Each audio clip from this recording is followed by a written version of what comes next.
So in the previous video, we created the initial schema. I want to copy all of this and add it to our repository so that we can save it. So I'm going to go back to VS Code, and I'm going to create a folder.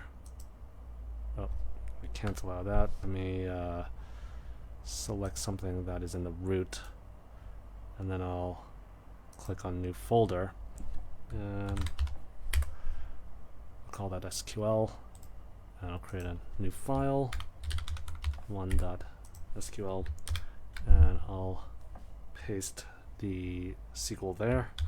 I'll hit save, and I'm going to go back to my terminal and get that checked in.